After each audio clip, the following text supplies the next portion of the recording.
My parents forced me to take in my divorced twin sister, but when she flirted with my husband, I kicked her out, igniting family drama and cutting them off. I, 25, female, have a twin sister, Becky. She and I were close growing up, but something just went very wrong when she was a teenager. Becky was an exceptionally bright student, while I was quite average. So, in 8th grade, she was offered a scholarship opportunity from a really reputed institution for gifted kids like her, and she wanted to accept. The only problem was that the high school she was supposed to attend was way out of town, and the commute itself would take up more than 1 hour every day. We could have let her live on campus, but Becky wasn't fine with it because she said she didn't like the idea of living on campus. So, after a lot of deliberation, my parents decided that she could live with our aunt, my father's sister. My aunt didn't have any kids of her own and had never married, so my father had been a little wary of sending Becky to live with, since he wasn't sure if she would be able to handle the responsibility. But my aunt herself had volunteered to take Becky in and let her live with her so she could attend the school she wanted to and wouldn't jeopardize her future. And that's how Becky ended up living with my aunt for high school, while I continued to live with my parents. She would come back for the holidays and we would all visit her whenever we had the time. For the first couple of months, everything was going fine, and she would tell us that she was having the time of her life at her new school, since everybody was like-minded and she was finally being challenged. I was really happy for her because I wanted her to succeed. I had never been one of those typically jealous kids. I just wanted everyone to be happy, and I guess that still remains the same. So initially, when she would tell me about her school and her new friends, I would be happy for her, and she wouldn't make a big deal out of it either. She would just mention it casually in conversation, but over time, that started to change, and it felt like she was trying to rub it in my face and make me feel bad about it. For a while, I thought that I was just reading too much into it, but then there were a lot of other negative changes in her behavior as well, which my parents also picked up on gradually. That made me think that maybe I wasn't reading too much into this, and something was going really wrong with Becky. This wasn't instantly noticeable, and it took a lot of time for us to actually come to terms with the fact that Becky was becoming much more different and kind of worse as a person. It started off small, like whenever we would visit her, she wouldn't talk as much as she used to and always seemed to have an attitude, but we brushed it off thinking that she was probably just stressed and tired from school and needed time to herself. My aunt also said the same thing, and we were satisfied with that explanation. But then, more time passed, and she would get snappy and cranky at us for absolutely no reason. My parents were also told that her grades were slipping, and she was becoming quite troublesome to have in class. That was in her junior year, and that's the point around which my parents really started to get worried. They had been talking about bringing her back home for quite some time, but she was straight up refusing to come back because she wanted to be amongst people like her and didn't think that she would ever fit into the high school that I went to, which was quite an insult for me, if I'm being honest. Anyway, the final straw was when my parents were contacted in the middle of the night by my aunt, and she claimed that Becky had stolen a bunch of cash and disappeared. There was a police search, and she was found just half an hour after the phone call trying to purchase drinks even though she was underage. She was let off with a warning, but my parents decided that they had had enough, and it was time to bring her home. Becky was very unhappy about it, and made sure that she put up a really good fight. She was even more rebellious than she had been before. She protested a lot, but my parents had had enough, and they forced her to come back with us and start attending the same high school that I used to go to. They also pushed her into therapy because clearly something had gone wrong while she had been living with my aunt. At first, we had honestly assumed that she hadn't been able to compete with the kids at her school, and had finally snapped and broken down, because when she came back, she was really difficult to deal with. She refused to cooperate with anyone, be it our parents or even the teachers at our school. She would be nasty to our classmates and would constantly skip class, and even though I couldn't prove it to my parents, I had seen her smoking a little distance away from the school building several times. She had turned into the complete opposite of what she used to be, and it had been a slow but drastic change. So of course my parents thought that therapy would be the best way to go forward, so we could at least get to the bottom of what really had gone wrong while she was living with my aunt. We had expected the problem to be the school or bullying, but unfortunately, it turned out to be my aunt herself. So apparently my aunt was what one could refer to as a helicopter parent. While in therapy, Becky was able to open up, and she claimed our aunt was really overbearing and simply too controlling. She would pretend to be normal whenever we came around to visit her. But the second that we left, she would turn back into her usual self and try to control every single aspect of her life. She said that she was forced to study every single second that she was at home because Everything else was apparently just a waste of time. She was not allowed to go out with her friends or do anything apart from studying while she was at home. Even when she would have lunch or dinner, my aunt insisted on playing something educational instead of letting her watch something fun. It was really frustrating for her, so she started to act out in other ways. She wasn't willing to come back to us either because that would mean giving up on the opportunity of a lifetime. And she didn't want to go to a normal public school because that would mean demeaning her own capabilities. Our aunt had told her several times that apparently our grandparents had never recognized her talent or intellect, even though she had also been a gifted child. Because her parents had never recognized that she was special and different, they never treated her differently either, and she ended up with a boring job that didn't even pay enough. She claimed that she could have been doing so much better if her parents had actually bothered to put in the time and effort to do something about how intelligent she was and invested in her. She had drilled the fear of failure into Becky and made her very paranoid, which is why she had refused to come back home with us the first time around. She believed that if she gave up on this school, it would spell nothing but failure for her in the future. And so she tried to keep up, but the pressure was just getting to her. She started thinking about drinking and sneaking off to go out with her friends to let off some steam, but she got caught in the process, and now she was back here with us. She said that she regretted everything because she had let go of a brilliant opportunity to actually make something of herself. And now she knew that she was doomed to failure, so she didn't even see the point of trying to do better anymore and had completely given up on herself. It was clear to us after that our aunt had really done a number on her. But the worst part was when a couple of years passed with minimal improvement in her behavior, and Becky was then diagnosed with narcissistic personality disorder. I couldn't say that I was surprised, but it was heartbreaking to know that our aunt had actually led to her developing such a serious disorder that was going to affect her for the rest of her life. Our parents were obviously devastated because they blamed themselves for even allowing Aunt to take over and letting Becky stay with her. However, I didn't think it was completely their fault because they had noticed all the signs and tried to get Becky back home, but she was the one who had refused. Also, our aunt pretended to be really normal and was good at it whenever we were around, so there was no way that we could have found out unless Becky herself told us about it. They even filed a lawsuit against her to try and get her to pay us for the damage that she had caused and actually won. All that money went into Becky's treatment because she needed intensive therapy for several years. She managed to graduate from high school with great difficulty, but couldn't go to college because she was not in the correct condition, and my parents didn't want to risk anything by sending her away again. She refused to attend community college, so she continued to live with our parents until a few years ago. She started dating this guy called Toby, who moved in next door by himself after our old neighbors sold their house and moved away. He knew everything about her because our parents felt like it was their duty to tell him when they noticed that Becky was growing closer to him, and often found her making excuses to speak to him. He was actually a really kind and compassionate person who genuinely seemed to like her. He didn't even care about her diagnosis and reassured my parents that he really liked her and wanted to go out with her in spite of everything that he had been told. My parents weren't exactly on board with it, but Becky convinced them to let her move in with him after they had been dating for a couple of months. It certainly helped that he lived next door, and my parents could always just pop in to make sure that she was doing all right. So they agreed after a while because it was getting really difficult to justify keeping a full-grown adult woman under their constant supervision.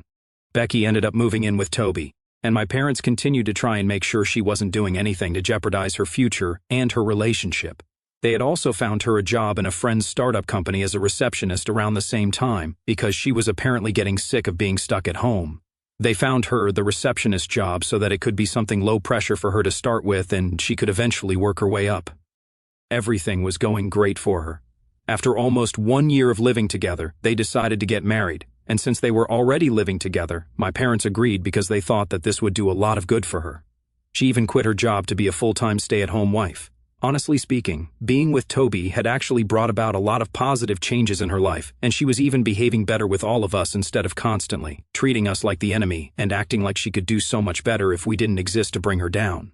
So, they thought it was a good idea, and she got married 2 years ago. I only just got married last year to my boyfriend, whom I've been with for almost 7 years. We met in our first year of college and have been inseparable since then. My husband, Jack, has always known about Becky ever since I brought him home to meet my family for the first time, and Becky started flirting with him like nobody's business. I told him about Becky's diagnosis and said that she might act a little strange, but I didn't expect her to start flirting with him right in front of me. It was really inappropriate, And I had to ask her to stop multiple times before my mother finally snapped at her and told her to go back to her room. It was really awkward afterward, and we had to explain to him that this was just how she was and there was no telling what she might say or do because she literally had no filter. She would often say things to hurt us on purpose, and trying to flirt with my boyfriend would definitely get it done. But that was their first interaction, and after that, Jack would just ignore her, and she got bored after the first attempts when she tried to flirt with him but it wasn't reciprocated and started ignoring him back. So they never really got along, and neither did I think it was necessary for them to do so either, and I left the situation alone. But she had been invited to my wedding, as I had been invited to hers, since my parents wanted us to at least pretend to be a happy family, even if we weren't one. She was totally smitten by Toby, and once they were together, she had started being nice to everybody, so I didn't think that there was any harm in finally being a family again. We started off well with monthly family dinners and were really trying our best to mend our relationships and be a little less dysfunctional, and it was really working, because we had made a lot of progress in the past couple of years, and I guess one could actually refer to us as a happy family now. But I guess it was too good to be true because we recently found out that Becky had been cheating on Toby for the past year or so. We were all really shocked to find out about it because we had always assumed that Toby and Becky were as in love as could be, and yet she went ahead and had an affair with one of his coworkers, no less. It was a huge scandal for the family, and Toby filed for divorce as soon as he found out. He had found out about it by chance because Becky had left her phone unlocked around him and left the room, and unfortunately that's when her affair partner decided to drop a text. It was almost as if she wasn't even trying to hide it by that point. I guess she got lazy because she had been cheating on him for over 1 year and getting away with, which is probably why she slipped up. Either way, there was no talking him into taking her back, and I don't exactly blame the guy because who would take her back after what she did? After quite a lengthy divorce process, it was decided that they would sell all their property, and that included the house. So Toby sold the house and split the money between the two of them.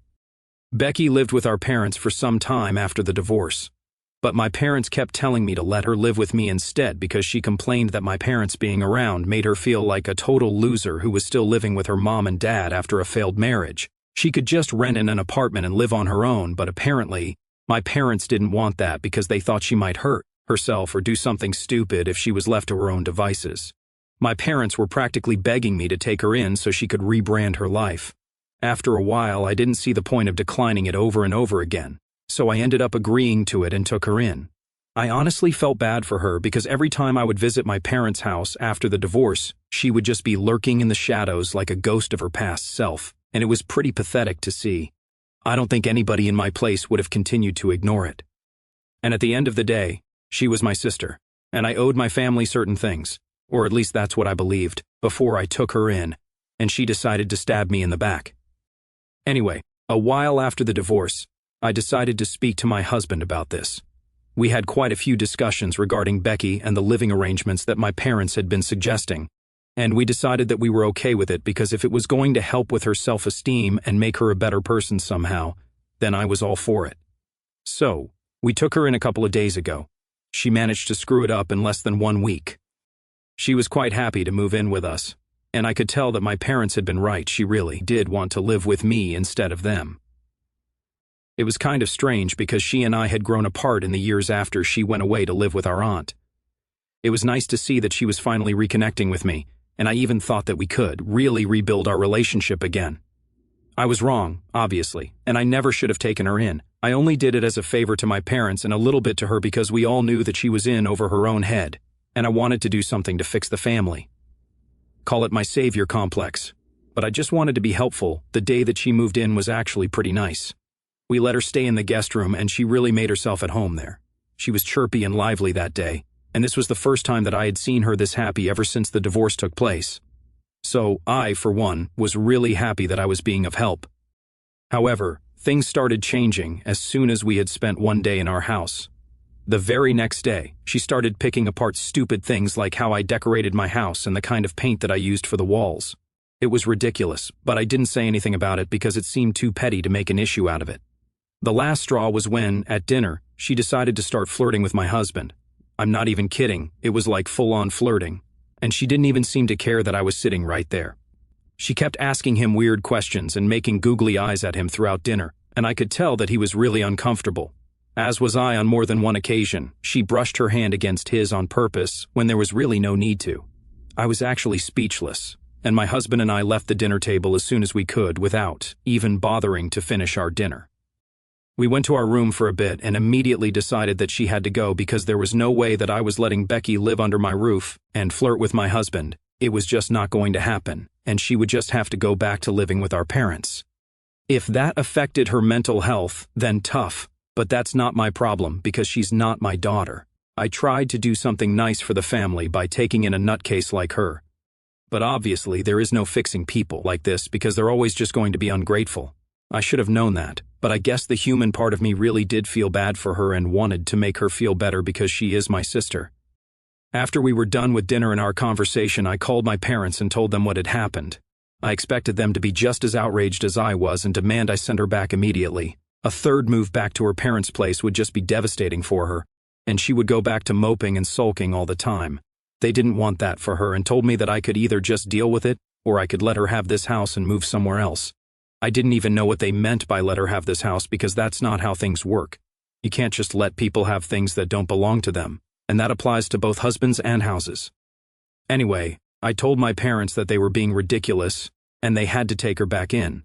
But my parents said that I was overreacting and that it was apparently no big deal because as long as I trusted my husband, I had nothing to worry about. As for my sister, she was going through a really difficult time and I should just overlook all the strange things that she was going to say or do and just keep her around because, as part of the family, I owe this to them and I have to help out. That's when I snapped at them and told them that I didn't really owe them anything because this was their daughter, not mine, and it was their responsibility to take care of her. Earlier, I did think that I owed them something, which is why I brought her in, but now that it backfired, I wasn't going to entertain it anymore. It just didn't make sense. My parents and I went back and forth for a couple of minutes, after which they told me that I could either get a new home or just put up with my sister because I had already taken her in, and they were not going to force Becky to relocate once more just because I was insecure. And then they hung up without giving me a chance to reply. My husband and I were really mad because this was insanely entitled, and I couldn't believe that they actually thought that this was going to work. We went back out into the living room where Becky was and decided to tell her that the way she had behaved was extremely inappropriate, and we were not comfortable with her living with us anymore. Her reaction to that was nothing short of crazy, and she instantly started screaming at me, accusing me of being jealous of her all my life. She said that the only reason she had even wanted to move in with us was because she wanted to be closer to my husband and not me. Apparently, she had seen the way he used to look at her whenever we would come over during or even after the divorce, and she knew that he wanted to make a move, but I was the only one who stopped him from doing that. So, she had taken it upon herself to move in with us and make it easier for him to confess his feelings. My husband and I were actually dumbstruck when she said that because of the sheer incredulity of it. A few seconds later, my husband told her to get out and never come back, and that's when she seemed really surprised because she hadn't seen this coming. She tried to seem indignant and said that she knew what she had witnessed, and he was only trying to cover up his tracks now because he didn't want to mess things up with me. I lost my temper and I screamed at her to get out, so she screamed right back and told me that she was leaving anyway because she had no interest in living with us since we were nothing but a bunch of losers. So, she packed her things up quickly and left. We didn't know where she went, and after that we just wanted a quiet night, so we went to sleep. But unfortunately, my parents have not been able to find her yet since she hasn't been answering any calls, and she definitely didn't go to their place. So we basically have no idea where she is. Long story short, my parents are blaming me for it. They think that my husband and I made this happen, which is really unfair, but I do feel kind of guilty because had we been a little kinder to her, then maybe this wouldn't have happened. So, am I the asshole for kicking my narcissistic sister out of my house? Update 1, okay, so it's been a few days since my post here, and I just wanted to tell you guys that we found her. Becky had been crashing at a friend's place who lives a little out of town, and that's why we hadn't been able to trace her. But she is okay and just as delusional and crazy as ever. When my parents found her, she refused to come back with them because she claimed that she was too good to be living with her family anymore and wanted a place of her own. She said that she was sick of relying on people, first on Toby and then on my parents, so she wanted a home of her own. And guess what? My parents agreed to it. Of course, there's been no apology to me yet, or my husband. My parents just put all this in a message and told me that I should be grateful that nothing bad had happened to her. They told me that they would be buying her a new apartment at the earliest so she could save her own money and start afresh. Now, I don't know why they thought that this was a necessary detail for me to know, but it's great that they told me so. Now I know exactly where I stand. Clearly, my happiness is not very important to them, and at least now I know that. Update 2. It happened. They got her a new apartment. At least this time they didn't text me in person to tell me about it. I found out from a bunch of our friends because she was posting about it relentlessly on social media. After we kicked her out, she had blocked us everywhere, probably out of embarrassment because of the crazy incident. Either way, I don't mind it at all. My friend said that I don't really know what she's up to because she's just not worth my time. I tried to be nice to her, but that blew up in my face magnificently. Now I'm done, and I don't want to ever have any interaction with her again. She's just not worth my time and energy. My parents and I still haven't spoken, and I guess they still think that I'm responsible for Becky going missing for those couple of days, even though nothing really happened to her and she got her way in the end. She should probably be happy that I kicked her out because that's what got her the new apartment. Either way, my husband and I are doing great, and he's my only family as of now. Hey, so it's been 1 month since Becky came over, flirted with my husband, and got herself kicked out of my house promptly. And then, like you all know, my parents bought her a new apartment to live in with their money instead of the money from the alimony because they wanted her to be able to save. It's crazy that it's been such a long time since then, and yet nothing seems to have changed with either Becky or my parents. Neither of them has gotten back to me to apologize, and I've stopped holding out hope that they will at any point. Some people are just too selfish to think about anybody else apart from themselves, and I should know that Becky actually was a narcissist. She should probably start therapy again, but I'm not going to tell her that because she's not my family anymore. My husband and I are still going strong and happy, and that's all that matters to me. My parents and Becky can take a hike.